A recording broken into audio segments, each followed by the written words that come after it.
వాళ్ళ అప్పు ఎంత త్వరగా తీరిపోద్ది, లేదు అదే 5,000 రూపాయలు ఒక ఎఫ్డి లాంటి ఇన్స్ట్రుమెంట్లు ఇన్వెస్ట్ చేస్తే వాళ్ళ క్యాష్ ఫ్లో ఎలా మెయింటైన్ అవుద్ది, లేదు అదే 5,000 రూపాయలని ఒక ఎస్ఐపి లాంటి దాంట్లో ఇన్వెస్ట్ చేస్తే వాళ్ళ క్యాష్ ఫ్లో ఏ విధంగా మెయింటైన్ అవుద్ది, ఈ 3 కేస్ సినారియోస్ ఎక్స్ప్లెయిన్ చేస్తున్నాను. సో మీరు నెలకి 5,000 రూపాయలు మీరు కట్టేటువంటి ఈఎంఐతో పాటుగా అడిషనల్ గా ఒక 5,000, నేను 50 లక్షల 50 లక్షల హోమ్ లోను 44,000 ఈఎంఐ తోటి ఎగ్జాంపుల్ గా చెప్తున్నానండి. మీరు మీ హోమ్ లోన్ అనుకూలంగా కన్వర్ట్ చేసుకోండి. ₹1,00,00,000 అనుకోండి, ఇంటూ 2 వేసుకోండి, అయిపోయింది, అంతే కదా. సో మీకు అనుకూలంగా కన్వర్ట్ చేసుకోండి.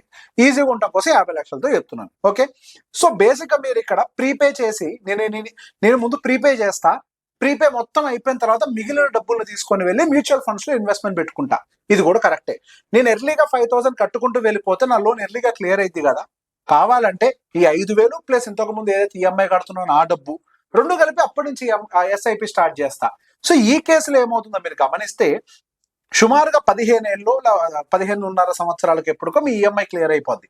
అక్కడి నుంచి కనుక మీరు మ్యూచువల్ ఫండ్స్ లో ఇన్వెస్ట్మెంట్ పెట్టడం మొదలు పెడితే ఈ 4-5 సంవత్సరాల్లో దాదాపు ఒక 26 లక్షల రూపాయలు ఇన్వెస్ట్మెంట్ పెడతారు. దానికి గాను ఒక 8 లక్షల రూపాయలు ప్రాఫిట్, ఒక 12% సిఏజిఆర్ తో వచ్చిందని అనుకోండి, మీ దగ్గర టోటల్ కార్పస్ 34 లక్షల రూపాయలు అవుతుంది. లేదు నేను ఈఎంఐ యాజ్ ఇట్ ఈస్ గా పే చేస్తా, ఎక్స్ట్రా 5,000 నేను ఎఫ్డి లాంటి ఇన్స్ట్రుమెంట్ లో ఒక 7% రిటర్న్ వచ్చేలాగా పెడతానని అనుకుంటే అప్పుడు మీ డబ్బు మీ దగ్గర 26 లక్షలు అవుతుంది. ఇన్ఫాక్ట్ దీనికంటే మీ దగ్గర ఇది తక్కువ, ఇది 34 లక్షలు, ఇది 26 లక్షలు. కాకపోతే దీన్ని మనం ఎస్ఐపి రూపంలో ఇన్వెస్ట్ చేసినట్టుగా పెట్టాం, అంటే మ్యూచువల్ ఫండ్స్ లో పెట్టినట్టుగా పెట్టాం, ఇది ఎఫ్డి దాంట్లో పెట్టినట్టుగా పెట్టాం. అదే డబ్బును మనం మ్యూచువల్ ఫండ్స్ లో పెట్టుకున్నట్లయితే ఇయర్ ఆన్ ఇయర్ ఇంక్రీజ్ అవుతూ దాదాపుగా అది మన దగ్గర 49.5 లక్షల రూపాయలుగా మనకు తెలుస్తుంది. అంటే మనకి దీంతో కంపేర్ చేస్తే ఇక్కడ దాదాపు ఒక 14.5 లక్షల రూపాయలు అడిషనల్ గా కనపడుతుంది. సరే, దీనికి మధ్యలో డిఫరెన్స్ 14.5 లక్షలే. రేవంత్ మీరే చెప్పారు 20 సంవత్సరాల తర్వాత 14.5 లక్షలకి ఏం వాల్యూ ఉంటుంది, గట్టిగా ఒక 5-6 లక్షలు. 5-6 లక్షల కోసం అని చెప్పేసి ఇంకొక 5 ఏళ్ళు ఎక్కువ టెన్షన్ పడాలా అని అంటే ఇక్కడ పాయింట్ ఈ 5 ఏళ్లకు సంబంధించింది కాదు. ఇక్కడ మీరు చూడాల్సిన కార్పస్ మీకు ప్యారలల్ గా బిల్డ్ అవుతుంది. అంటే ప్యారలల్ గా ఒకవేళ ఏదైనా ఎమర్జెన్సీ వచ్చినా, లేదు ఉద్యోగం పోయిన సందర్భాలు ఉన్నా కానీ ఏదైతే ఎమర్జెన్సీ ఫండ్ మీకు ప్యారలల్ గా అక్యుములేట్ అవుతూ వస్తుందో ఆ ఎమర్జెన్సీ ఫండ్ అనేది మీకు ఒక ధైర్యాన్ని ఇస్తుంది.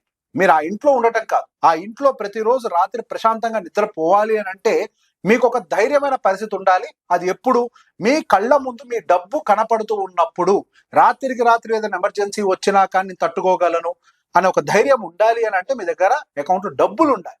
ఆ డబ్బు మనకి మ్యూచువల్ ఫండ్స్ లోనో లేకపోతే ఎఫ్డీలోనో వేసుకొని వస్తూ ఉంటేనే ఒక కార్పస్ ఏర్పడుతుంది.